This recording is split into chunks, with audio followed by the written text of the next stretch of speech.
wajjin qabne shooteen maqaana maatii qalloo komatan qabne haroomidha gurjoodha hiikaasaas yoo qoranne akkam jirtu jarana nagaa koo sin daganne jirtu Jira! Ijoolleen orroo jirtu Jira! jirra jedhaa kaa jirtu Jira! eeyyeen baganaa jiraattan ijoolleen biyya baakoo anis kunoonan dhufee qabadhee walaloo koo qaqqalbii lootii aanna warra kitiloo gaangoo ijoollee gabaaroo biboorrattu amaaraa jaangoo warri gabaadha finoosiyootu ijoollee goortoo qaqqaalii bara keenya argeera.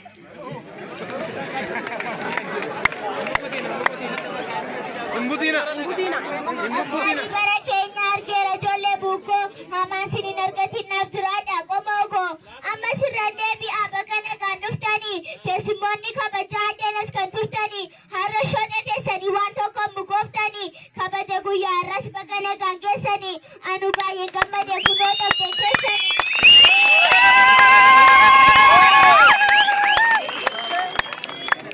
Walitti dhufuu keenyaaf kan sababanuu ta'e manni barnootaa keenya waggaa 50 ga'ee paayileetiif doktariin asuma keessaa ba'ee waaqaaf galannaa ta'uu isa kanaan nu ga'e.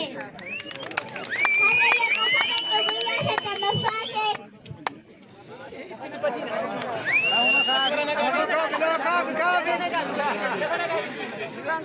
har'a yommuu kabajnu guyyaa 50ffaa kee isa duriirra caalaa bareechuu fi oolmaa kee addunyaatti labsinee mul'isuu fi seenaa kee abbaa isaa darfi qaaduun akka daandii nuu shaaqee mataa hayyotaa jennee moggaasuu fi maqaa kee.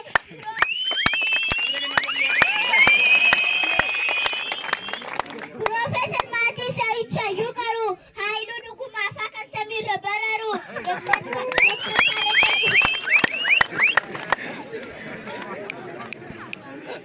Taarraqeenyi fa'aa ogeessa dhibee falu asumaan uumaanii kan seenaan masakkaru dhugaa miti jaranaan sobee laataa garuu. Manni barnootaa kun ayyaantummaan badhaate qaxaleen obbo Kumsaan Birroon asumaa baate beekumsa akka bishaanii dhaabiin natti dhugaate. Seenaan iyyaafa dheeraa Doktar Rattaa Dhugumaa hamma ta'een kaasaa biroon darbu kongumaa doktoroota qaqqaalii akka badhoo bayyanaa kan kaaseen samiin isaa baay'eedha isaan jaranaaf. Hangafticha abbaa seenaa sin dagadhu nan kaasaa obbo Dassaalee Durraa Dassaalee akka maqaasaa jalqaba kan nuuf kenne qaqqaalii qabeenyasaa ilmi sabaaf quuqamu kan hordofu faanasaa dachee kana bareedu qoteerraa nyaachuu dhiisee dhaloota dhuftuuf yaadee lafasaa kan gadhiise.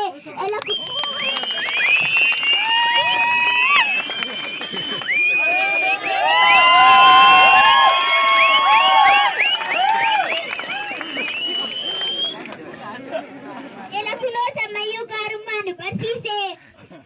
Firii baay'ee godhatee sanyii natti facaafte balbaluma keenyatti beekumsa nu badhaafte ijoollee har'a shootii maqaa ishee san luukaafte oolmaa gaarii nuuf oolte.